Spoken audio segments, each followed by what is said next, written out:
Hi everyone, welcome back to the third and final short video about world building. Again, I apologize if I sniff occasionally. Hay fever has really got me in its grip right now. Okay, this is the really fun part to me when I'm doing world building, and that is thinking about the individual consequences to your characters and what your story is really about. Because at the end of the day, you build the world for your characters to live in, and it's how they experience it that will really sell all this hard work to your readers.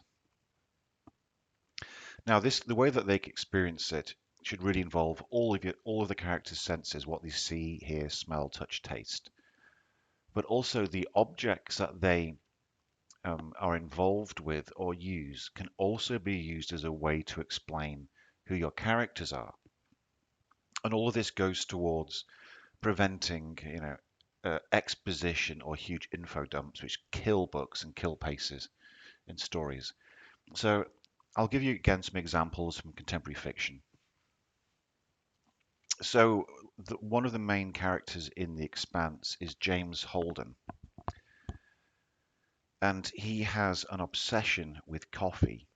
And so early on in the first season of the first book, when him and his crew managed to salvage a Martian gunship, who they call a Rocinante, he is overjoyed to see that there is coffee grounds and coffee machines, whereas nobody else on the ship really is that bothered about it.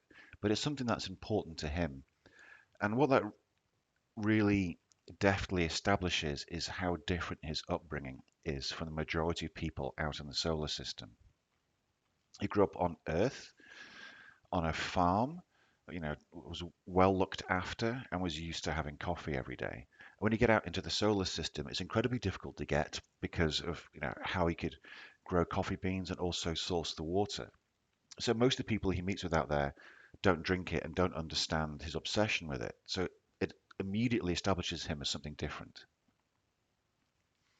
Then later on, when the crew has a big falling out, the coffee machine gets smashed, and then after that, when they make up, it gets repaired.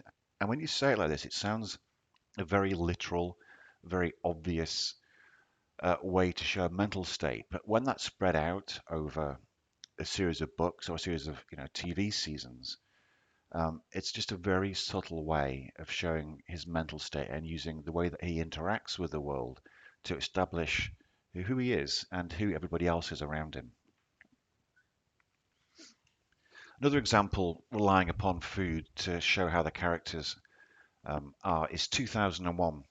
Now, I think 2001: A Space Odyssey is one of the best examples of world building in science fiction.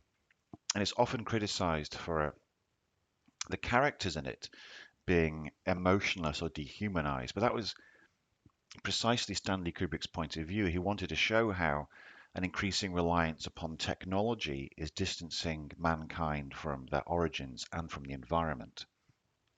And one of the ways that this is done is through food. Now, the film starts off with a dawn of man sequence, millions of years ago. And here we can see apes, and on the left-hand side picture here, and they have learned how to use bones as weapons to kill animals, and then they get to eat the kind of the raw red flesh. The film then jumps forward to 2001, and there's a moon mission. And here in the middle image, you can see that the astronauts are now, or the humans are now, eating through straws and getting kind of pureed food. But the boxes at least have pictures on them of corn and carrots and cheese and stuff like that. And then the final image to the right hand side is the humans that have gone out towards Jupiter. And their relationship now to food is just this kind of different colored brown paste. And when they eat, they don't even look at it, they don't seem to enjoy it. It evokes no emotional response at all. So in that 2.5 hours of the movie, using things like this clearly shows how mankind has become distanced from the environment around it in a very subtle way. Similarly, in Blade Runner, we discussed in video 2 about pollution, and in the sequel 2049, uh, Officer K's coat has a collar that he flips up, and it kind of filters the air around him. And I know during COVID, we've all been wearing masks all the time, and this is like that with it built in. So you don't need to state overtly he flips his collar up because the air smells or it's polluted. It's just done in a way that really helps the world building. It's a natural thing for him to do. So thinking about the clothing that your character wears and what functions it can have apart from just keeping somebody warm and dry is a really great way to do building subtly. And then a final great one is Mad Max and his relationship to his car. So in the first film, he's a cop and he gets the last of the V8 Interceptors, which at the time is a standard police car. And then through the movie series, as he becomes, a rogue and then dehumanized, the car reflects his mental state. It becomes hot rodded, and battered and broken and patched together until you can see it here, which is one of the opening slides in Fury Road, where the car is, held together by rope. There's no markings on it. It looks something like very feral. And at the start of the film, Max hardly talks because he's been dehumanized to that extent as well. And now it's no surprise in one of the early scenes when Max is captured, it coincides with his car being destroyed. And then as he has his hair cut off and his clothing removed and his blood drained from him, it cuts to pictures of the car having its engine cut out, and changed and adapted. And then again, it sounds like a literal thing to do to make the car such a clear reflection of his personality, but it doesn't come across that way when you're watching the film. It's very subtle. So how the personal consequences of your world building impact upon your characters is a really important thing to consider. Now, when that goes wrong, it can go really wrong very quickly. An example of that is the Matrix Trilogy. So the first film was fantastic. It had really good world building in it. So the picture to the left shows the protagonist Neo in his day job of being a computer coder. And so his cubicle is featureless and grey. He wears boring clothes. And everything about that job is very sterile and inert and stands in great comparison to his private life where he's a computer hacker that you know, goes out, takes drugs, clubbing, hacks different software systems. And so that makes sense going back to the logical timeline point of view that when he goes into the Matrix, his skills as a hacker help him. But towards the end of the second movie, and especially in the third, it turns out that no, actually, he's superhuman and he actually has magical powers in real life, just not inside the computer simulation. And it really collapses the world building because if he is a superhero that has special powers, then how come he's just a computer coder at the start? None of it really makes any sense, and it unravels all the work that's gone in to the previous films. So when it came to the character design for my series, and I say character design, people often do like a character synopsis when they talk about how they look, what the background is, how they speak. They often leave off the clothing or the equipment that that person uses. And I think as we've just seen from those few examples, the equipment that a character has can say a huge amount about them, but also relay a huge amount of world building to the reader. So I spent a lot of time working through Alice Yu, the NYPD cops gear from the year 2055. And I wanted to make it so that her gun spoke about her personality, and that also the way that when she wore her clothing and used her equipment talked about her personality. So this is Paradise Factory. It's book one. You can use the QR code there. That will take you through to see it on Amazon if you want to read a sample, get a taste for it. So when it came to devising a gun, I wanted the gun to be a reflection of her mental state in the same way that Holden has coffee or Mad Max has his car. And so you get flashbacks to when she was a Marine. And in the Marines, she used an old-fashioned, heavy projectile rifle that could kill somebody like 1,000 yards, like really take them apart. And then when she's a cop, she starts to use cheap plastic gear that she just bought from a local deli. And it's made clear early on that while it's effective at suppressing people, it's not really lethal, doesn't have a range of her older weapons. And that is because she's suffering from PTSD from a war, and she's got a kind of subconscious death wish. And so at the start, she's just using these cheap store-bought gear. And then slowly throughout the first book, she starts to use, you know, she finds that she wants to live and not die. And so she starts to use more and more serious parts of her equipment to keep herself alive. So I wanted the gun not to be a projectile weapon. I wanted it to be something futuristic. And again, like the Takamatsu, not, I'm sorry, Charles Takamatsu invented the mechanical intelligences, but I was inspired by Charles Babbage's Victorian engine. I saw this picture years ago and I loved it, especially the one at the top left of the guy firing the machine gun at the wall. What this is a design for a centrifugal gun. And you can see that picture in the middle. Basically, it spins ball bearings around at a huge RPM and then fires them out through a slot, which allows you to do an incredibly high rate of fire. And you can see again the photograph at the top how he's kind of shooting through a line of holes in the wall.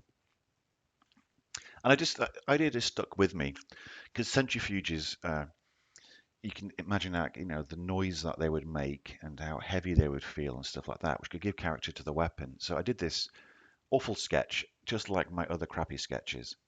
And I put that in just to, again, show you that you don't need to overthink this stuff. You can do something really simple. So here I just stuck a centrifuge in the front of the gun. And that would be enough if when you're writing science fiction, you could describe the shape and what it looked like. But again, I went through and worked it out in more detail. Now I have a mailing list, which you can sign up for on my website, jimkeen.com. And not only do you get three free novels. Every month I send out an email that looks at some of Alice's gadget and gear and future worlds in more detail. And so a lot of this will be on those emails and I go into it in more care. But this was an illustration I did for that mailing list. And it's a development of that previous sketch. I've color coded it to help explain it. So the cyan, the teal color, is just like a cheap plastic grip. The green part is a battery pack that slots into the handle. And then the orange and yellow bit at the front is the weapons cartridge. The yellow bit part being the centrifuge and the orange just being the bit that contains the ammunition going into it. And this is where I started to add textures and colors. Again, the very lived in universe, everything battered and scratched. Now, I colored the cartridge here red and yellow. And I only did this when I was doing this drawing. I just wanted it to be not all be grey and not all be bland, and I liked the color. But then as I did that, to me it made sense, almost like a film cartridge in a Polaroid camera. The idea being that these things are swappable, and the color says what type of bullets they contain. So the red and yellow are kind of dangerous colors. So this one fires like lethal rounds. And Alice would use it, and when it runs out of ammunition, she just pulls it off the front of the grip and then tosses it away and pulls another one from a belt. So again, if you think about world building and writing your story, you now have the idea of the kind of the high pitched whine of the centrifuge that's running, how the gun would buzz when the battery's running low, or it's running out of ammunition, and the action of her throwing it away when she's running and pulling another one out as she's ducking for cover and putting a new cartridge in, is all just giving that air of reality and realism to the world building that really sucks people in. And I took that design and made it a riot gun. You can see the grip in the middle, again, which is just the same as the handgun. I just repurposed it. And then you have a bigger battery pack attached to it at the front. And then we have the two cartridges, the different colors showing the different munitions and the laser sight on top. And the idea being that you could swap these cartridges around. So you could have one at the front being, rubber ball bearings to suppress people, and then one to the rear being more lethal ordnance. So you get a variety of a variety of ammunition, all contained in one kind of small, lightweight package. Now, the fact in the books that I make these available in your local deli and they're cheap and kind of stamped out of mass-produced plastic is just showing that Alice doesn't really care anymore about the weapons she gets. She doesn't make efforts to get something that's really reliable, and the guns fail on her often. And it also says that society is broken down to the extent you can buy this sort of weaponry at the same time as you're buying a hot dog, which again I think is a nice part of world building. So the gun was the first thing I did, and it started to give me a feeling for circles and squares, a bit like the mechanical intelligence Primus we saw, and also the kind of the battered color and the text. And the next thing I did was do my first drawing of her. And again, this is really unnecessary. I did it because I wanted this to go out to my mailing list, and I think people really appreciate when they see these levels of details put in. When I did this drawing, it was the summer. It was really hot, and so I had to, what would somebody be like when they've been out patrolling the streets for 12 hours in the boiling sun, yet have to wear body armor? I think the answer would be they'd be very sweaty and very smelly. But I layered detail on here just as I was working through it. So you can see she has a tactical sling where she has, hand grenades put on and riot foam and battery packs, and then she's got a bottle of milk in a backpack and a teddy bear and stuff like that. Just things that I've yet to use in a lot of the stories I've written, but someday I will come back to this drawing and write a short story from it. And then you can see the tattoos on her arm from the United Nations Marine Corps, and there's a QR code and stuff like that with more detail about her. So this layering of detail is something that I brought into the story. At the start of the Paradise Factory, she's fully reliant upon her clothing and her equipment. Um, but as she goes through the book and she starts to use up her gear or her guns break, she runs out of ammunition and so on and so on, she gets stripped back to basically just being in a jeans and t-shirt. And she really has to fend for herself. And I use that as a way of expressing her personality. The more she wants to live, the less she can rely upon the gear that she's got. And she has to rely upon herself, not technology. So I started off writing in the summer, but when I was doing edits, it was in a really freezing New York winter. And I'd go for long walks in the snow thinking about the storylines. And that made me flip the book from being a summer book to being a winter book. So the Paradise Factory is now set in a 6-month winter in New York. And so I wanted, again, thinking about how she would interact with that. I wanted her clothing to be practical, yet also have its own character and be usable as world building. So I found out about um, clothing that has heat tracing built in. You see this infrared photograph to the left. We see the person's vest has these heating elements in it.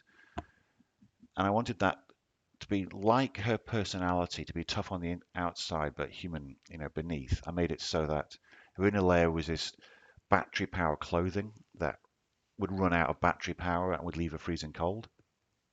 In the middle, you have this is actually a wetsuit, but I'd have the idea you have kind of bulletproof neoprene clothing that she would wear over the heat clothing.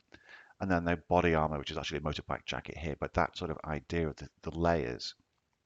And not only do they reflect the layers of her personality, as you go through the story, she starts to lose these pieces and become more vulnerable. This is a drawing of all of that coming together. So this is a bit different from some of the things I've shown you. She has a different gun, for instance, but I started off with that idea of the centrifugal handgun and then kind of layered body armor and then winter. So this is actually a scene from very early on in the Paradise Factory, and I did this drawing first, and then this became one of the settings for my book.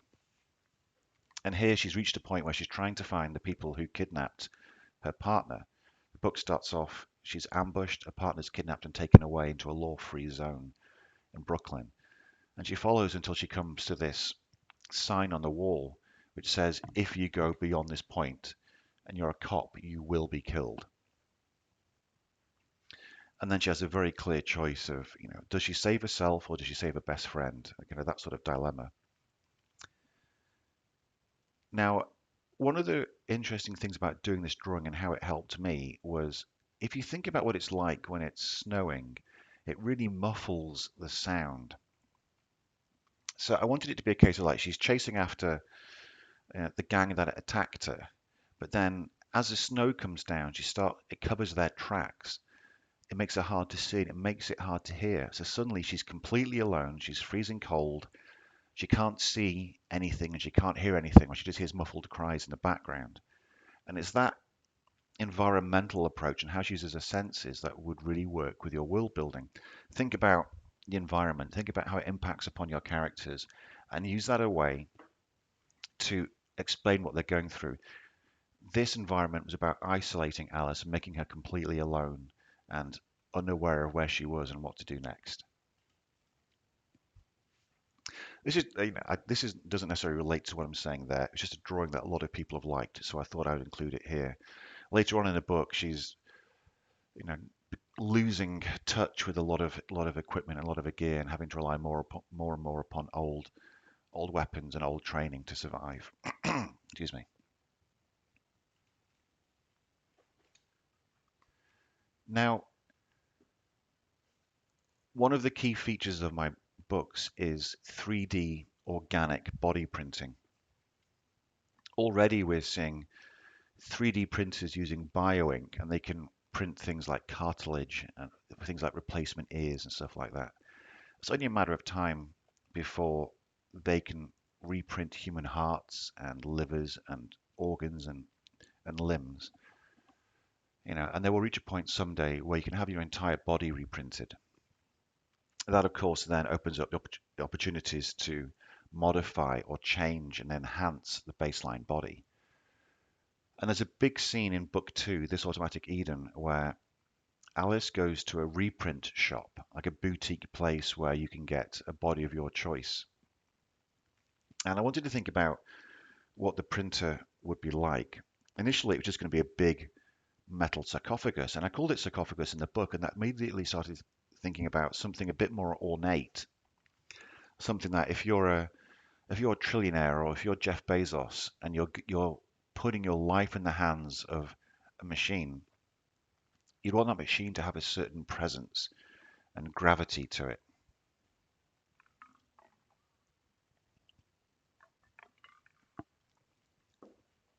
And that made me think about Tutankhamun and the beautiful ornate detailing of what went into preserving the mummies in Egypt. And I don't have a rubbishy sketch to show for this. I couldn't find it, but I wanted to do a reprinting machine that had some of the flavor of the Tutankhamun tomb. And so this is what it ended up with. You have the kind of the sliding tray at the front. You can see the body inside being printed and the air vents below it. And that was the original idea. It was just those two boxes. But then I designed the parts either side and then intentionally tried to have some of the kind of the character and the quality of the kind of the golden nature of what you can see here. So I tried to emboss the top of the machine and give it this kind of luscious golden color and give it some of that fine quality that you would find in some of the remains in Egypt. The idea being that they are the two big brass circles are mechanical intelligences that supervise the printing, and then the five tubes clustered around them are actually containers containing the bioink and amino acids and raw components that would go into the body printing. So here you can see, a client that's just turned up, and they're getting shown, like a dummy body, but what the process would be like and would be explained. And again, in this image here, you can see the big mechanical intelligence at the centerpiece, and then the color tubes around the outside that would contain, the raw ingredients required to reprint the body. So I didn't need to go into this detail. I didn't need to model it in 3D, but by thinking about a sarcophagus and then Egyptian burial rituals, that allowed me to bring those ideas and just notions of the afterlife and immortality into the book. again, really adding to the richness in the world building.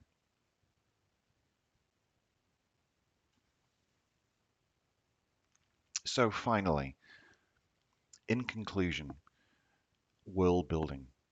What is it? What's really important about your world? It's what the character experiences. And by that, as I was talking about in Alice, when she was stuck in that snowy alleyway, it's how the world smells, sounds, and feels.